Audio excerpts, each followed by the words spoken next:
Hey, what's up guys, this is your boy Benzi here, and I'm making this video today for all the people who wanted to see the Nightblade sap tank build that I made for non-vet, and I know I've been tearing it up out there, but I'm going to make this build video to show you guys a really good non-vet PvP build. So what I found in in non-vet PvP is that the PvP style is a lot like 1.5. People have really high survivability, but low damage. It's taking quite a bit of time to kill people. You can't just completely dedicate all your points into Magicka stamina to maximize your DPS. So everybody's a hybrid in non-vet, and so hybriding is by far going to be your best option in terms of DPSing and keeping yourself alive. So to start off with my stats, I'm using triple stat food, level 35 triple stat food, and I am an Imperial.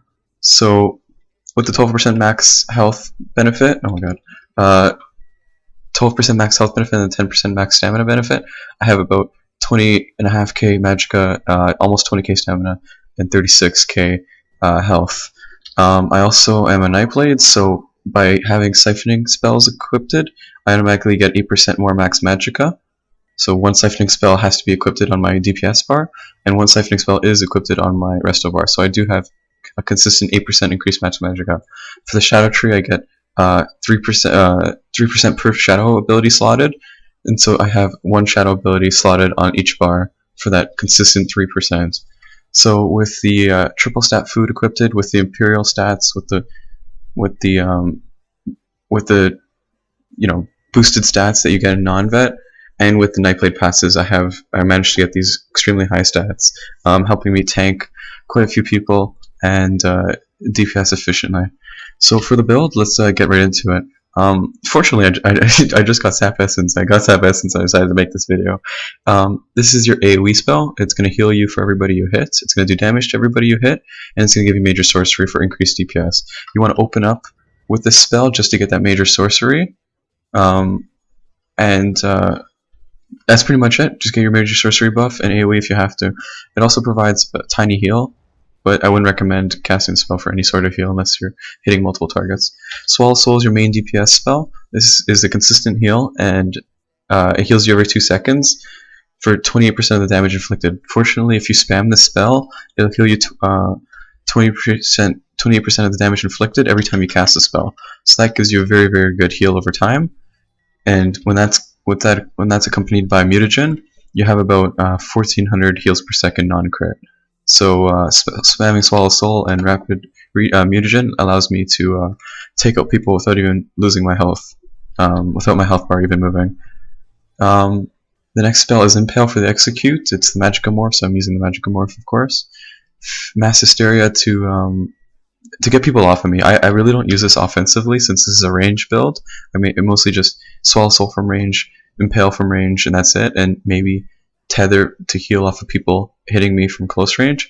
But Fear, for this build, I use Fear mostly as a spell to get people off of me rather than to kill people like my Stamina Nightblade. I use Fear to open up my burst combo. Mutagen, like I said before, it heals you if you go under 20% health. It's a really strong heal, but you kind of have to spam it in that situation, and if you're getting zerged, it's not going to really work. If there's 20 people hitting you and you're spamming mutagen and you're under 20% health, you will get the instant heal, but it's likely if you're getting zerged, you're going to die very quickly. I use double take for the dodge chance. My resto bar is mostly just for buffs, to be honest. I don't spend any time on my resto bar when I'm fighting. If I am fighting, I'll be Swallow Souling, and then switching over for the double take, and then switch right back. Swallow Souling. Oh, my mutagen's out, let me put that back up. Swallow Souling, and then applying my cripple, which is my third spell. These two spells right here apply major expedition, so I'm always gaining that 40% movement speed buff.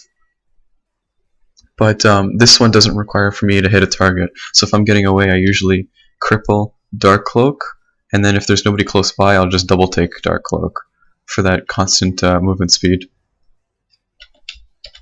Alright, so Cripple provides a strong DOT damage.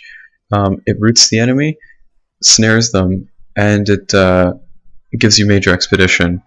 So this is very good in 1v1. You could keep somebody who's a melee character, like somebody running invasion, crit charge, and stuff like that. You can keep them at bay.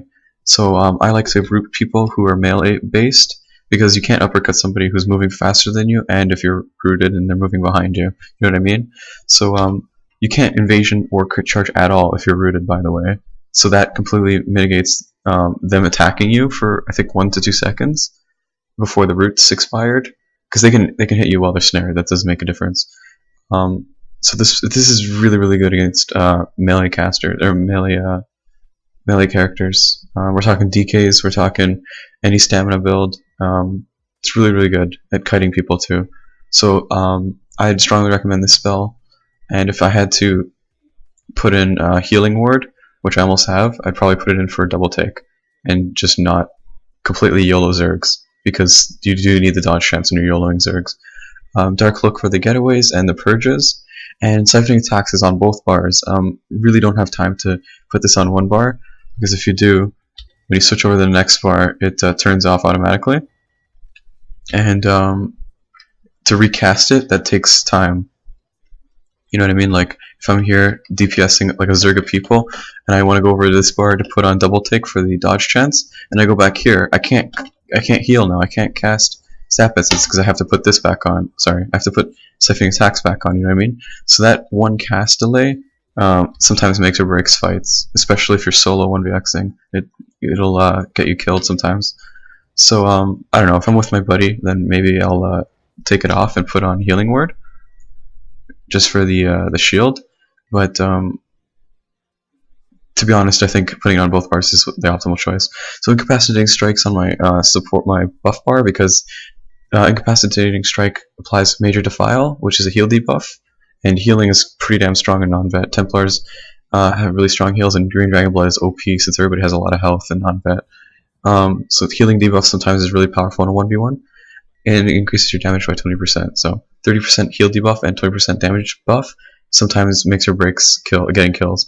And to be honest, Soul Assault doesn't do nearly as much damage as Biting Jabs or Lava Whips, so sometimes that 20% damage buff will help you get that killing blow on somebody. Soul Tether is the preferred ultimate. I use this almost every time, and this basically tethers everybody around you in an 6 meter radius, and it's like Bat Storm. If they remain like within 15 meters of you, they'll continue to be tethered. It's ridiculous the range that the tether extends out to, and it heals you for 788 per person that is close to you.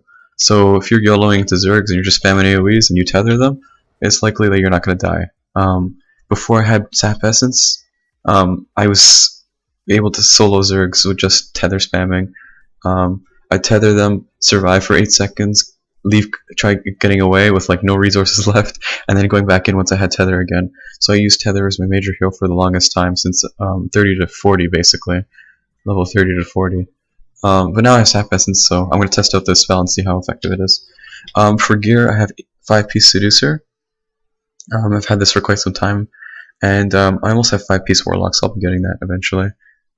2-piece Torx pack, but this doesn't actually work. Well, I actually sold my Torx pack shield. 2-piece sets, 3-piece sets, and 4-piece sets don't work in Cyrodiil. Only 5-piece sets do. So 5-piece White Strakes is also a good alternative, but I just wanted to reduce Magicka cost, so I went for 5-piece Seducer.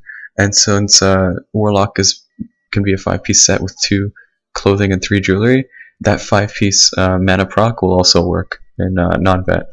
But champion points don't work, armor enchants don't work, jewelry enchants don't work, 2-piece, 3-piece, 4-piece sets don't work, so a lot of things don't work in non-vet, but luckily food and 5-piece sets do. So yeah guys, that's my build. I hope you enjoy this build. It's a pretty damn powerful in a 1v1, and I think it's literally impossible to kill in a 1v1. And because of the heals per second you get with this build, and because of the resource sustainability, you don't run out of resources in a 1v1 scenario. So thanks for watching guys, I hope you enjoy, and I'll see you out there.